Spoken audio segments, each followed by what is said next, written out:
오늘 말씀의 제목은 기독교의 두 가지 비밀, 계시와 안식이라는 말씀의 제목을 함께 은혜를 나누겠습니다. 오늘 우리가 읽은 본문은 예수님의 사역이 인간적인 눈으로 볼 때 실패처럼 보이던 시기에 선포된 말씀입니다. 세례 요한은 감옥에 갇혀서 예수님이 정말 메시아가 맞는지 의심에 빠졌고, 또한 기적을 경험한 도시들은 회개하지 않았습니다. 바로 그때 주님은 기독교의 가장 깊은 두 가지 비밀을 우리에게 알려주십니다. 첫 번째 비밀이 무엇인가? 기독교는 발견이 아니라 계시다라는 비밀이에요. 25절에 보면 세상 사람들은 지능이 높고 똑똑한 사람이 하나님의 뜻을 더 잘 분별하고 더 잘 깨달을 것이라 우리가 생각하곤 합니다. 하지만 예수님은 다르게 말씀하십니다. 하나님께서는 스스로를 지혜롭고 슬기 있다고 믿는 자들에게는 자신을 숨기시고, 오히려 어린아이와 같은 자들에게는 자신을 나타내신다고 오늘 성경이 말씀하고 있다는 거예요. 예수님이 본문에서 언급하신 이 어린아이는 헬라어로 네피오스입니다. 무슨 뜻인가 하면 이는 단순히 나이가 어린아이를 뜻하는 것이 아니라 아직 말을 제대로 못하는 영유아, 갓난아이로 부모에게 전적으로 의존할 수밖에 없는 상태의 아이를 의미한다는 거죠. 즉, 하나님은 자신의 무력함을 겸손히 깨닫고 겸허히 깨닫고 주님만을 온전히 의지하는 심령, 그런 어린아이와 같은 자들에게 자신을 드러내시고 당신의 뜻을 밝혀 보여주신다고 말씀하시는 것입니다. 여러분, 한 학자가 있었어요. 이 한 학자가 덕망 높은 스승을 찾아가서 진리에 관해서 물었습니다. 스승은 대답 대신 그의 찻잔에 차를 따르기 시작했습니다. 잔이 가득 찼음에도 불구하고 스승은 잔에 차를 따르는 것을 멈추지 않았고 결국 차가 잔에 넘쳐 흘러 바닥을 적셨습니다. 그 학자가 당황하며 스승에게 스승님, 지금 잔이 넘칩니다 라고 외치자 스승이 말했어요. 당신 너의 마음도 이 찻잔과 같습니다. 당신의 마음이 바로 이 찻잔과 같습니다. 자신의 생각, 자신의 견해와 지식으로 가득 차 있는데 내가 어떻게 당신에게 진리를 말할 수 있겠습니까? 여러분, 세상의 지혜로 자신을 꽉 채운 사람은 하나님의 말씀, 하나님의 뜻이 들어갈 틈이 없다는 거예요. 어린아이란 지능이 낮은 상태가 아니라 비워진 잔처럼 전적으로 주님의 뜻을 수용할 준비가 된 상태를 의미한다는 거죠. 지금 이 시간 나는 하나님의 뜻을 전적으로 수용할 마음의 준비가 되어 있는지 우리는 한번 살펴보아야 합니다. 하나님의 뜻을 따르기 위해서 가장 먼저 해야 할 일은 바로 내 뜻과 내 생각을 비우는 일입니다. 내 생각과 계획이 뚜렷할지라도 하나님께서 기뻐하시지 않는다면 나는 기꺼이 내 의지를 돌이키고 내려놓을 준비가 되었는가? 이것이 바로 신앙생활의 핵심이라는 거예요. 신앙생활이란 바로 그러한 순종을 훈련하는 과정입니다. 내가 원하는 길이 아닌 하나님이 기뻐하시는 방향을 따라가는 훈련이라는 거죠. 성경은 바로 그런 겸손한 심령을 가진 사람에게 하나님께서 자신을 드러내신다고 말씀하신다는 거예요. 여기서 또 한 가지 중요한 점은 바로 25절에서 예수님이 하나님을 천지의 주제라고 부르신다는 사실이에요. 새 번역에서는 하늘과 땅의 주님이라고 번역했고, 영어 번역은 Lord of the Heaven and Earth라고 했어요. 여기서 이 주제에 해당하는 헬라어 퀴리오스는 만물에 대한 절대적인 소유권과 통치권을 가진 분을 뜻합니다. 즉, 만물의 모든 이치와 원리는 하나님의 그 절대적인 통치 아래서 작동한다는 거예요. 우리의 구원도 동일합니다. 우리의 구원도 우리가 연구하고 노력해서 얻어낸 성과가 아니라 우주의 주인이신 하나님의 기뻐하시는 뜻에 따라 주어진 전적인 선물이라는 거죠. 찰스 스펄전 목사님이, 제가 지난주에 말씀했지만 이 부분에 대해서 이렇게 고백했어요. 찰스 스펄전 목사님의 고백이 뭐냐면, 하나님께서 내가 태어나기도 전에 나를 선택하셨다는 사실이 참으로 다행이다. 만약 내가 태어난 후에 나를 보셨다면 결코 나를 선택하지 않으셨을 것이기 때문이다. 이렇게 고백했다는 거죠. 여러분, 이처럼 이 구원이라는 것은 인간의 내 자격이 아니라 하나님의 주권에서부터 시작이 된다는 거죠. 우리가 그분을 먼저 찾은 것이 아니라 그분이 우리를 먼저 찾아오셨고 우리를 부르셨습니다. 이제 우리에게 필요한 것은 그 찾아오심과 부르심에 대한 합당한 응답이라는 거죠. 오늘도 우리를 영생의 길로 부르시는 주님의 말씀 앞에서 우리는 어떠한 응답과 순종을 드려야 할지, 또 무엇을 비우고 내려놓아야 할지 깊이 묵상하는 시간이 되기를 간절히 소망합니다. 지금까지의 내용을 이렇게 우리가 정리할 수 있습니다. 하나님은 우리에게 무언가를 요구하시기 위해 오시는 것이 아니라 우리에게 자신을 주기 위해 오십니다. 우리가 할 수 있는 유일한 일은 무엇인가? 그 선물을 받을 수 있도록 우리 손에 든 헛된 것들을 내려놓는 것 뿐입니다라는 거죠. 여러분, 마태복음 19장에 보면 부자 청년 이야기가 나옵니다. 한 부자 청년이 예수님을 찾아와서 물었습니다. 예수님, 내가 무엇을 하여야 영생을 얻으리까? 그 청년은 질문을 하면서도 내심 이런 생각을 했을 것입니다. 나는 율법이 명한 모든 계명을 지켰으니 이제 더 내가 지킬 것이 무엇이 남았을까? 그는 자신이 충분히 훌륭한 신앙생활을 하고 있다고 자부하며 영생을 얻기에 부족함이 없다고 아마 내심 믿었을 것입니다. 그때 예수님은 그 부자 청년에게 뜻밖의 말씀을 하십니다. 내 소유를 팔아 가난한 자들에게 주라. 그리하면 하늘에서 보화가 내게 있으리라. 그리고 난 다음에 와서 나를 따르라. 청년은 깜짝 놀랐습니다. 아마도 그는 영생을 위해서 예수님께서 더 열심히 기도하라, 더 금식하라, 혹은 더 열심히 봉사하라, 더 열심히 헌신하라, 더 열심히 전도하라, 너 더 열심히 경건에 노력하라, 이러한 지침을 예상했을지 모릅니다. 그러나 예수님은 그가 전혀 생각지 못한 재산을 다 팔라는 요구를 하셨다는 거예요. 재산을 파는 것과 영생이 무슨 관련이 있는가? 그 답은 그 부자 청년의 반응에서 드러납니다. 그는 영생을 위해서, 구원을 위해서 재산을, 소유물을 포기할 수 없었습니다. 그에게는 영생보다 지금 손에 쥔 재산이 더 소중했다는 거예요. 그냥 따르라 하시면 내가 따르겠는데 재산을 팔고 따르라고 하셔서 주님을 따를 수가 없었다는 거죠. 바로 이 지점이 핵심이라는 거예요. 우리가 영생을 얻을 준비, 즉 구원받을 준비가 되었는가는 주님이 무엇을 요구하시더라도 내가 기꺼이 순종할 준비가 되었는가에 달려있다는 거죠. 주님의 부르심 앞에 자신의 가장 소중한 것까지 내려놓을 수 있는 사람은 이미 영생을 소유한 자요, 구원의 길에 들어선 사람인 줄 믿습니다.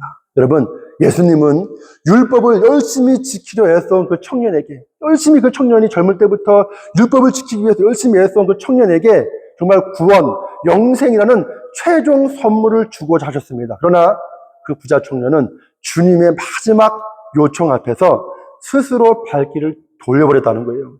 이 부분이 매우 중요하죠. 이 구원과 영생은 주님이 우리에게 주시지 않는 것이 아니라 우리 스스로 그 길에서 벗어날 때가 많다는 사실입니다. 즉, 내 안에 섬기고 있는 이 우상이, 예수님이 아닌 또 다른 우상이 주님보다 커질 때 우리는 스스로 구원을 거부하게 된다는 거죠. 여러분, 한번 다 같이 한번 읽어보겠습니다. 천천히 시작. 지옥은 하나님이 우리에게 너의 뜻대로 되기를 이라고 말씀하시는 곳이며, 천국은 우리가 하나님께 당신의 뜻대로 되기를 이라고 고백하는 곳입니다. 부자 청년은 그 순간 자신의 뜻을 선택함으로써 스스로 천국 밖으로 걸어 나갔습니다. 여러분, 아마도 그 부자 청년은 자신이 재물에 이토록 집착하고 있다는 사실을 미처 몰랐을지도 모릅니다. 그러나 예수님은 그 부자 청년 자체도 스스로도 몰랐던 그 청년의 중심을 꿰뚫어 보시고 그가 하나님보다 무엇을 더 의지하고 있는지를 정확히 짚어내셨습니다. 그리고 말씀하셨습니다. 너에게 있어 율법을 지키고 선한 행동을 하며 규칙적인 종교 생활을 하는 것보다 더 시급하고 중요한 일이 있다. 그것은 내가 의지하는 바로 소유물이다. 이제 그것을 다 팔아서 가난한 자들에게 나눠주고 너는 이제 나를 따르렴. 여러분, 주님을 따르는 것, 즉 예수님과 인격적으로 동행하는 것이야말로 구원의 길이요 영생의 길입니다. 우리의 신앙생활은 바로 이 영생의 길 위에 서 있는 여정입니다. 신앙생활은 단순히 누군가에게 잘 보이기 위한 수단도 아니며 나의 의로운 믿음 좋음을 드러내기 위한 방편도 아닙니다. 신앙생활의 본질은 오직 하나님을 기쁘시게 하며 천국을 향해 나아가는 거룩한 여정 그 자체라는 거죠. 저 역시 목사이기 이전에 하나님 앞에서 한 사람의 신앙인으로서 이 여정을 잘 걸어가야 합니다. 기능적으로는 목사의 직분을 수행하고 있지만 저의 궁극적인 목표 또한 맡은 사명을 온전히 감당하여 천국 하나님의 나라에 들어가 영생을 얻는 것이라는 거죠. 여러분, 사도 바울 역시도 동일한 고백을 했습니다. 내가 남에게 전파한 후에 자신은 도리어 버림을 당할까 두려워함이로다 라고 고백했다는 거죠. 항상 우리는 두렵고 떨리는 마음으로 신앙생활을 해야 한다는 거예요. 여러분, 하나님은 우리에게 단순히 좋은 사람이 되라고 요구하시는 것이 아닙니다. 그분은 우리를 새로운 존재로 빚으시기를 원하시며 그 과정은 우리 손에 쥔 가장 소중한 것을 하나하나 내려놓는 결단에서부터 시작이 된다는 거예요. 이제 27절을 보겠습니다. 27절. 내 아버지께서 모든 것을 내게 주셨으니 아버지 외에는 아들을 아는 자가 없고 아들과 또 그 아들의 소원대로 계시를 받은 자 외에는 아버지를 아는 자가 없느니라. 여러분, 오늘날 많은 사람들이 나는 나만의 방식으로 하나님을 믿는다라고 말합니다. 나만의 방식으로 하나님을 믿는다. 현대 사회는 그만큼 다양해졌고 직접 교회에 출석하는 분도 계시지만 인터넷이나 각자가 처한 환경 속에서 나름의 방법으로 신앙생활을 이어가는 분들도 많습니다. 물론 각자의 자리에서 최선을 다해 신앙을 지키는 것은 정말 귀한 일입니다. 하지만 여기서 더 중요한 것은 방법이 아니라 진정으로 내가 하나님을 만나고 있는가라고 하는 것입니다. 예수님은 이에 대해서 단호하게 말씀하시죠. 아버지 외에는 아들을 아는 자가 없고 아들과 또 그 아들의 소원대로 계시를 받은 자 외에는 아버지를 아는 자가 없는 자. 여러분, 아들을 통하지 않고는 아버지를 알 길이 없습니다. 주님이 우리에게 하나님을 보여주기를 원하셔야 우리는 비로소 하나님을 알게 된다는 것입니다. 우리가 하나님을 찾아낸 것이 아니라 주님이 우리에게 찾아오셔서 하나님을 볼 수 있는, 하나님을 알 수 있는, 하나님을 볼 수 있는 눈을 열어주시는 것, 이것이 바로 은혜라는 거예요. 우리가 아무리 하나님을 찾아도 찾을 수 없다는 거예요. 예수님이 나에게 찾아오셔서 하나님을 알 수 있고 볼 수 있는 그 영안을 열어주셔야 그때 우리는 비로소 하나님을 알게 되고 볼 수 있게 된다는 거죠. 우리가 제 아무리 다양한 신앙생활의 방식을 알고 있을지라도 그 모든 방식의 중심은 오직 예수님을 통해 하나님을 알아가는 데 있어야 한다는 거예요. 그리고 그 만남은 반드시 예수님께서 찾아오셔서 우리의 눈을 열어주실 때만 비로소 가능해진다는 것입니다. 내 방식이 아니라 주님이 찾아오셔서 이끄시는 방식이어야 합니다. 우리가 신앙생활을 하는 모습은 제각각일지라도 하나님께 나아가는 방향은 결국 한 방향일 수밖에 없습니다. 예수님이 열어주시는, 예수님을 통하는 길, 그 유일한 예수님의 길이 아니고서는 그 누구도 하나님께 나아갈 수 없습니다. 따라서 진정으로 하나님을 믿는 사람은 모두 그리스도의 길 안에서 통하게 되어 있다는 거예요. 같은 영적 노상에 있다는 것은 같은 뜻, 같은 생각, 같은 마음, 같은 방향을 품고 있다는 의미입니다. 때때로 겉으로 보기에 교회를 다니며 신앙생활을 하지만 그 깊은 내면을 보면 간혹 다른 생각, 다른 뜻, 다른 마음, 다른 방향을 품고 있는 분들도 간혹 있습니다. 바로 예수 그리스도의 길을 통하지 않는 분들입니다. 따라서 간혹 교회 안에서 분쟁이 생기고 다툼이 생기고 어려움이 생길 때 우리가 깊이 생각해 보아야 할 부분은 겉으로 드러난 갈등, 분쟁이 아니라 과연 우리가 한 영 안에 있는가? 그리스도의 영 안에 있는가? 내가 과연 그리스도의 영 안에 있는가? 저 사람이 과연 그리스도의 영 안에 충만히 있는가? 아니면 서로 다른 영을 품고 있는지 영적으로 우리가 먼저 한번 점검해 보아야 한다는 거죠.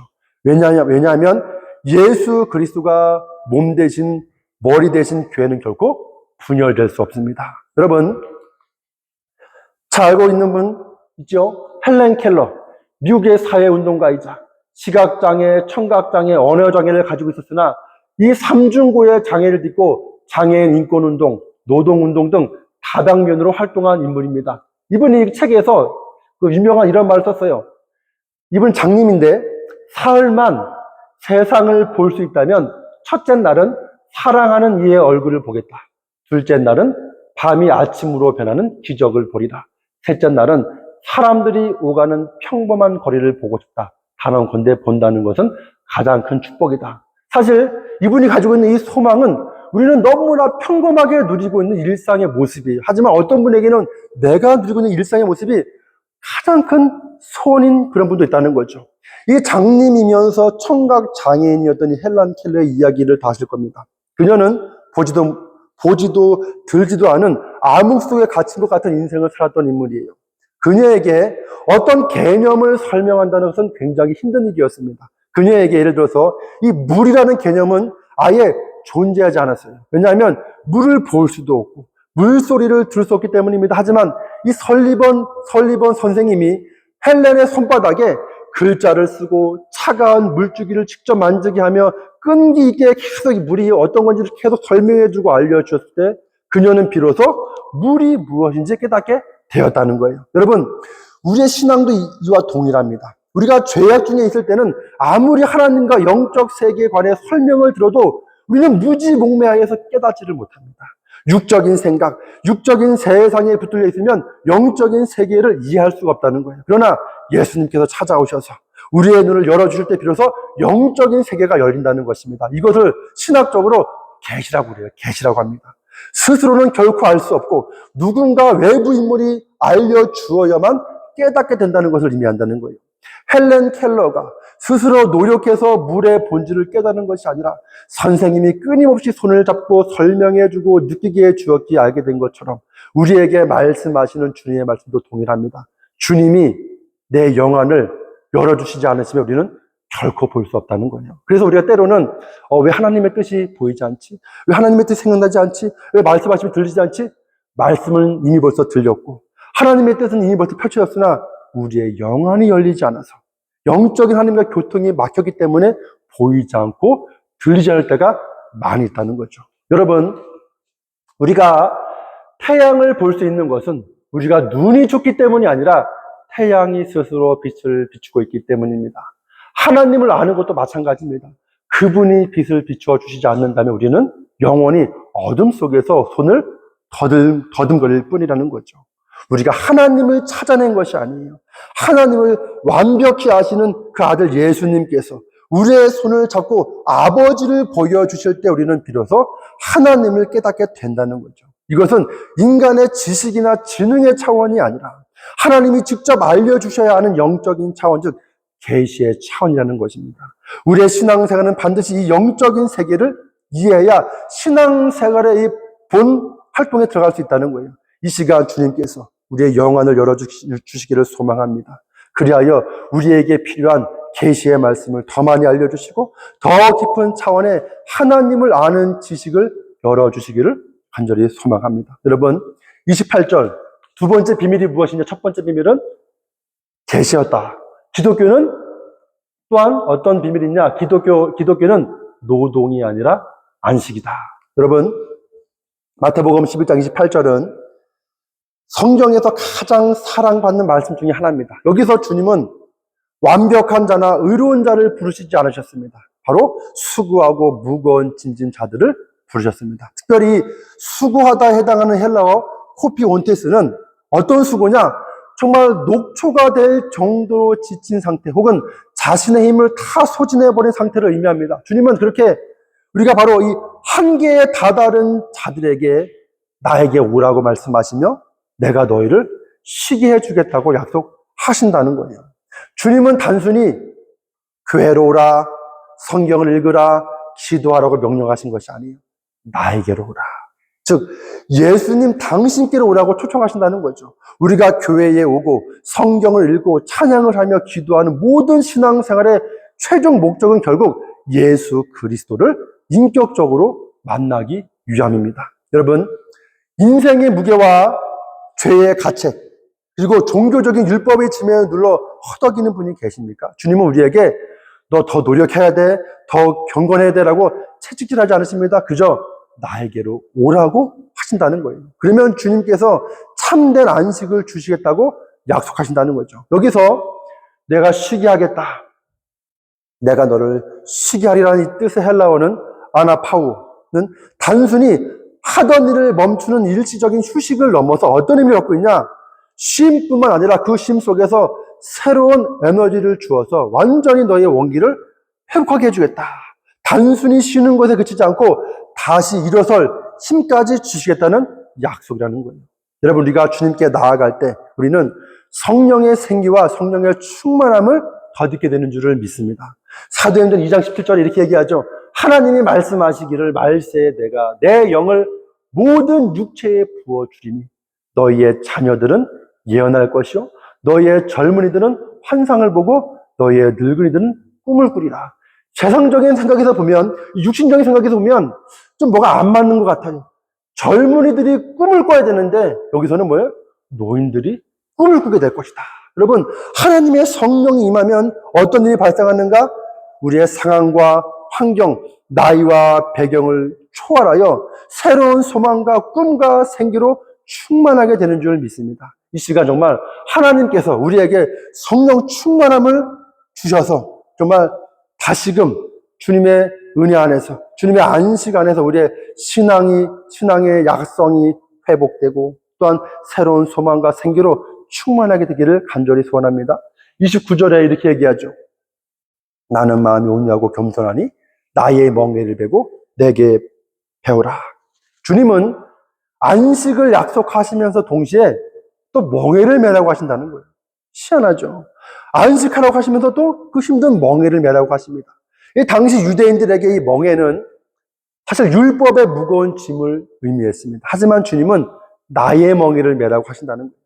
이 팔레스타인에서 어린 소를 훈련할 때 특별한 멍에를 사용합니다. 한쪽은 노련하고 힘센 어린 소가 매고 다른 한쪽은 작고 서툰 어린 소가 매게 합니다. 겉보기에는 어린 소가 짐을 끄는 것 같지만 사실 무거운 무게의 90% 이상은 힘센 소가 다 감당한다는 거예요. 여러분, 어린 소가 할 일은 오직 하나, 그저 힘센 소 옆에서 보조를 맞추어 걷는 법을 배우는 것뿐입니다. 여러분, 예수님이 내 멍에를 매라고 하신 것은 짐을 더 얹어주겠다는 뜻이 아닙니다.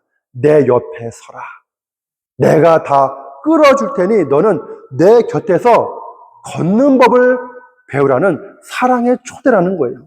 이것이 바로 주님이 말씀하신 가벼운 짐의 본질입니다. 예수님의 멍에가 쉽다는 것은 짐의 무게가 가벼워서가 아니라 주님이 함께 메어주시기 때문이라는 거죠. 여러분, 우리 인간은 태생적으로 어떤 마음이 있는가? 스스로의 힘으로, 내 생각으로, 내 계산으로, 내 지능으로, 내 힘으로 문제를 해결할 수 있다. 또는 해결해야 한다는 이 율법적 사고를 가지고 있습니다. 이것은 구원의 문제도 동일합니다. 내 힘으로 구원을 이루어야 한다는 생각입니다. 내가 더 많이 기도해야 해. 내가 더 많이 경건해야 해. 내가 더 성실하게 믿어야 해. 라고 하는 생각은 신앙생활에 정말 필요한 태도와 자세이지만 때때로 이 태도가 우리의 영혼을 지치게 하는 무거운 짐이 되기도 한다는 거예요. 그 지친 영혼을 향해 주님은 오늘 본문에서 더 노력하라고 하지 않으시고 그저 내게로 오라고 하신다는 거예요. 나에게로 나오라. 여러분, 신앙생활뿐만 아니라 우리가 살아가는 세상 속에서도 동일합니다. 세상에서 성공하기 위해, 세상에서 낙오되지 않기 위해, 그리고 실패하거나 뒤처지지 않기 위해 세상은 우리에게 끊임없이 우리 자신을 증명해 보라고 요구합니다. 우리의 능력과 재능, 우리의 열정과 경력이 어떠한지 끊임없이 성적표를 내밀어 보라고 압박한다는 거죠. 더 똑똑해져야 하고 더 강해져야 하며 더 유능해져서 더 많은 것을 소유해야 한다고 우리를 몰아세운다는 거예요. 그런 세상에 무거운 짐을 진 크리스찬을 향해서도 주님은 오늘 우리에게 말씀하십니다. 수고하고 무거운 짐진 자들아, 다 내게로 오라. 내가 너희를 쉬게 하리라. 주님은 우리에게 너의 가치를 증명하라고 하지 않으십니다. 너의 능력을, 너의 유능함을 증명하라고 말씀하지 않으십니다. 오히려 그 모든 무거운 짐을 진 채로 지쳐있는 모습 그대로 내게 오라고 말씀하십니다. 세상이 요구하는 증명의 짐을 내려놓고 주님 안에서 참된 안식을 누리라고 우리를 초청하고 계신다는 거죠. 여러분, 오늘 우리는 정말 무엇 때문에 내 삶 속에서 내가 지쳐 있습니까? 그 유명한 성 어거스틴은 고백록에서 이렇게 고백했어요. 주님, 당신은 당신을 위하여 우리를 창조하셨기에 우리 마음이 당신 안에서 안식을 얻기까지는 결코 평안할 수 없나이다. 사실 이게 깊이 생각해 보셔야 될, 이게 쉬운 내용이 아니에요. 주님, 당신은 당신을 위하여 우리를 창조하셨기에 우리의 마음이 당신 안에서 안식을 얻기까지는 결코 평안할 수 없나이다.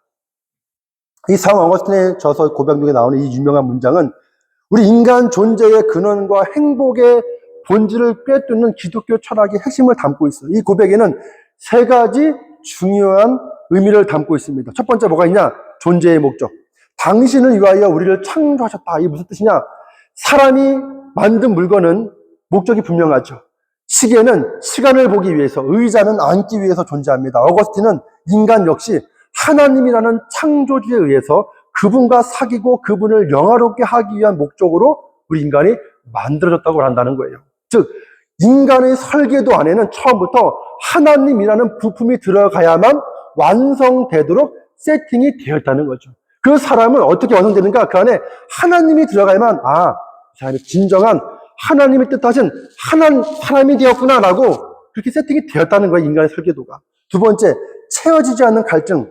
결코 평안할 수 없나이다. 인간은 세상에 많은 것, 돈 때는 명예, 쾌락, 지식으로 마음을 채우려고 노력합니다. 하지만 어거스틴은 아무리 좋은 것을 가져도 인간의 영혼에는 여전히 하나님만이 채울 수 있는 빈 공간이 있다고 한다는 거예요. 유한한 세상의 것들로는 인간의 무한한 갈망을 결코 채울 수 없기에 하나님을 만나기 전까지는 인간은 늘 근원적인 불안과 갈급함을 느낄 수밖에 없다는 의미라는 거죠. 세 번째로 참된 안식의 회귀, 당신 안에서 안식을 얻기까지는 결국 방황하던 영혼이 평안을 얻는 유일한 방법은 자신을 만든 원래의 목적, 즉 하나님께로 돌아가는 것뿐이라고 어거스틴이 고백합니다. 어린아이가 부모의 품에 안겼을 때 비로소 울음을 그치고 평안해지는 것처럼 인간의 영혼도 자신을 지으신 창조주의 품 안에서 머물 때 비로소 진짜 안식을 경험하게 된다는 뜻입니다. 때때로 우리가 하나님을 만나지 못하고 그 안에 하나님이 없으면 어떤 일이 발생하는가? 어떤 분은 끊임없이 쇼핑을 하고, 어떤 분은 끊임없이 바깥으로 돌아다니고, 어떤 분은 끊임없이 갈 바를 모르고 이곳저곳을 막 헤매고, 때로는 이 사람 저 사람 만나는 이러한 방황하는 모습을 보이게 된다는 거예요. 왜 그러는가? 진정한 안식처가 되시는 하나님이 그 안에 없기 때문이라는 거죠. 정리하면 이 성 어거스틴의 이 문장은 인간은 하나님을 만나기 위해 만들어진 존재이기에 하나님 외에 그 어떤 것으로도 영혼의 진정한 만족과 평화를 누릴 수 없다는 인간 실존에 대한 겸손한 자기 고백이라는 거죠. 또한 이 고백은 어거스틴의 고백이면서 또한 우리의 고백이기도 합니다. 어거스틴 본인도 젊은 시절 아주 방탕한 생활과 이단에 빠지기도 했습니다. 만리교에 빠지고 또한 세상 철학 등을 전전하며 안식을 찾아 헤맸으나 평안을 찾아 헤맸으나 실패했고 결국 하나님께 돌아온 뒤에야 비로소 이 진리를 깨닫고 이 유명한 첫 문장을 적게 되었다는 것입니다. 여러분, 진정한 안식과 평안은 오직 주님 안에 있는 줄 믿습니다. 지금 이 시간 우리도 우리의 그 무거운 인생의 짐을 주님께 온전히 내어드리는 시간이 되기를 소망합니다. 우리 주님은 마음이 온유하고 겸손하신 분입니다. 우리가 과거에 어떤 잘못을 했든 얼마나 완악하게 불순종했든 어떤 교만과 죄 가운데 거했던 주님은 결코 먼저 묻지 않으십니다. 그저 수고하고 무거운 짐을 진 채 지쳐있는 우리의 영혼 향해 그저 내 곁으로 오라고 손을 내미십니다. 우리가 그분의 손을 잡고 함께 걷기 시작할 때 비로소 우리는 세상이 줄 수 없는, 세상은 알 수도 없는 참된 안식을 누리게 되는 줄 믿습니다. 오늘 말씀의 제목, 기독교의 두 가지 비밀, 계시와 안식. 결론적으로 우리가 반드시 기억해야 할 사실이 있습니다. 기독교는 우리가 하나님을 위해서 무엇을 해드리는 종교가 아닙니다. 기독교는 우리가 하나님을 위해서 무엇을 해드리는 종교가 아닙니다. 근본적으로 기독교는 반대로 하나님이 우리를 위해서 이미 무엇을 했는가를 알고 믿는 종교라는 거예요. 여러분, 신앙생활을 우리가 잘 알고 해야 됩니다. 기독교라는 것은 무엇이냐? 우리가 하나님을 위해서 무엇을 해드리는 종교가 아니라 기본 원리는 영적 원리는 무엇이냐? 하나님이 우리를 위해서 이미 무엇을 했는가를 정확히 알고 깨닫는 종교가 바로 기독교다.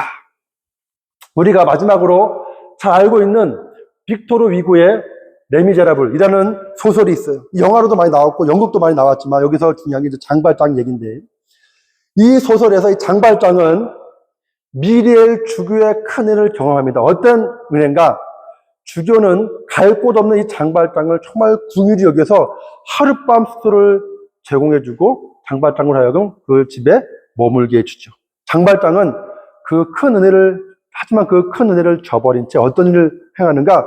그 주교 집에 있던 은잔을 훔쳐서 달아납니다. 그런데 얼마 못 가서 경찰에 붙잡힌 장발장이 압송되어 오자 미리엘 주교는 뜻밖의 말을 한다는 거예요. 장발장에게, 경찰 앞에서. 내가 당신에게 촛대까지 주었는데 왜 그것은 가져가지 않았냐며 그를 친자식처럼 용서하고 품어준 것입니다. 여러분, 이 조건 없는 수용과 용서가 평생 범죄자로 살던 장발장을 완전히 새로운 사람으로 변화시켜 주었다는 거예요. 주님께 나아오는 모든 자를 이토록 용납하시는 무조건적인 수용의 은혜로 예수님은 지금 이 시간 우리를 기다리고 계십니다. 주님은 우리에게 무거운 짐을 지려 하시는 분이 아닙니다. 자녀가 진정으로 행복하고 복된 삶을 살기를 바라는 부모의 마음으로 우리를 안식의 자리로 초대하고 계시는 줄 믿습니다. 이 시간 우리를 찾아오시는 예수님을 인격적으로 만날 수 있기를 바랍니다. 그리하여서 기독교가 감추어둔 두 가지 위대한 비밀, 즉 하나님을 아는 구원의 계시와 주님 품 안에서의 참된 안식을 풍성히 경험하는 우리 모두가 되시기를 간절히 소망합니다. 마지막으로 요거 읽고서 같이 마치겠습니다. 시작. 하나님은 우리가 충분히 선해졌을 때 사랑하시는 것이 아니라 우리를 선하게 만드시기 위해 먼저 사랑하십니다. 그분의 품은 우리가 자격을 갖추고 돌아가야 할 보상지가 아니라 지친 우리가 있는 모습 그대로 찾아가야 할 유일한 안식처입니다. 여러분, 이 고백을 가지고 하나님이 우리를 먼저 사랑하셔서 우리를 선한 사람 만들기 위해서 먼저 사랑하셨다. 우리는 흔히 많지만 하나님의 그 사랑이 먼저 우리에게 찾아왔다라고 하는 그 구원의 섭리를 우리가 깨닫고 다시금 하나님의 은혜 앞에, 하나님의 십자가 앞에 겸손한 심령으로 나아가는 우리가 모두 되기를 원합니다. 우리 다 같이 찬양, 죄짐 맡은 우리 구주 찬양